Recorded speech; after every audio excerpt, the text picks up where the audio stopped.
निकिता, क्या बात है? किसके ख्यालों में खोई हुई हो? निकिता को छेड़ती हुई उसकी सहेलियां बोली, अरे खोई होगी अपने जीवन साथी के ख्यालों में। इतना कहकर सब हंस पड़े। निकिता की शादी तय हो गई थी राजेंद्र के साथ और इसी हफ्ते उसकी शादी होने वाली थी। निकिता बहुत शांत, समझदार और सुंदर सी लड़की थी। घर में सभी लोग बहुत खुश थे इस शादी से। निकिता अपने माता पिता की इकलौती लड़की थी। उसका छोटा भाई अभी स्कूल में ही पढ़ रहा था। राजेंद्र पेशे से एक दंत चिकित्सक था। आखिरकार तय समय में निकिता और राजेंद्र की शादी हो गई। शादी के बाद निकिता दिल्ली शिफ्ट हो गई। माँ ने शादी के बाद निकिता से कहा था, बेटी अब तेरा ससुराल ही सब कुछ है, वहाँ पर सबका ख्याल रखना। निकिता बोली, माँ मैं कभी आपको शिकायत का मौका नहीं दूंगी। ये कहकर बहते हुए आंसू को पोंछते हुए निकिता कार में बैठकर विदा हो चली। ससुराल पहुंचकर निकिता ने देखा उसके सास ससुर, ननद, देवर सब उसके स्वागत में गेट पर खड़े हैं। निकिता मन ही मन अपने को सबसे भाग्यशाली बहू समझने लगी। निकिता चलो उतरो, घर आ गया। जी उतर रही हूँ कार से, निकिता ने राजेंद्र से कहा। जैसे ही निकिता कार से उतरी उसकी सास कार के अंदर झांकती सी आई। क्या बहू मायके से ऐसे खाली खाली विदा कर दिए?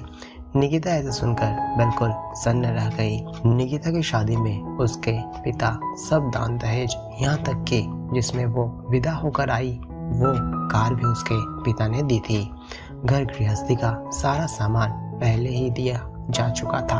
अरे मम्मी, भाभी के यहाँ ऐसे खाली विदा बस करने का रिवाज होगा ना, ये कहकर सास और ननद हंस दी। बेचारी निकिता उतरा हुआ मुंह लेकर गृह प्रवेश की और अपने कमरे की ओर चल दी। दिल्ली पहुंचते पहुंचते रात हो गई थी। निकिता ने हाथ मुंह धोकर और दूसरी साड़ी पहनकर नीचे हॉल की तरफ गई। वो डाइनिंग टेबल पर जाकर बैठ गई। उसे बहुत जोरों की भूख लगी थी, पर यहाँ तो वो नहीं आवाज लगा सकती थी कि माँ मुझे खाना दो। सास ने तेज आवाज लगाते हुए कहा, बहू आज खाना नहीं बना, हम लोगों ने बाहर से खाना मंगाकर खा लिया है।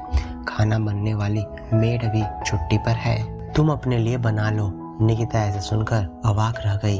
ससुराल के पहले दिन ऐसा बर्ताव, वो रोने लग गई। चुपचाप अपने लिए मैगी बनाई और खाकर अपने कमरे में चली गई।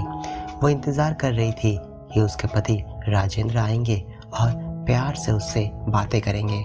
राजेंद्र तेजी से कमरे में आया और बोला, सो जाओ, मैं सो रहा हूँ। निकिता को तो कुछ समझ ही नहीं आ रहा था कि उसके साथ आखिर क्या हो रहा था। राजेंद्र, आज मुझे आए पहला दिन हुआ, सबका बर्ताव मेरे साथ बिगड़ा हुआ सा क्यों है, मुझे बताइए आप। निकिता, तुम ज्यादा क्वेश्चन मत करो, यहाँ रहना है तो ऐसे ही रहो, समझी?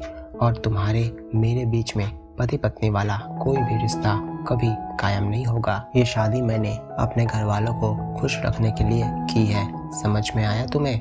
बेचारी निकिता ये सब सुन टूट गई, पर वो किसे क्या बताती, उसे समझ नहीं आ रहा था वो क्या करे।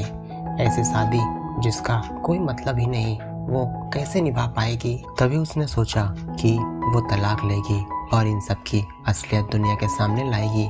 राजेंद्र, मुझे तलाक चाहिए, ऐसी शादी का क्या मतलब? ये सुनकर राजेंद्र बोला, तलाक लेकर दुनिया तुझ पर उंगली उठाएगी कि इसकी शादी एक दिन भी नहीं टिक पाई। और कौन पूछेगा तलाकशुदा औरत को?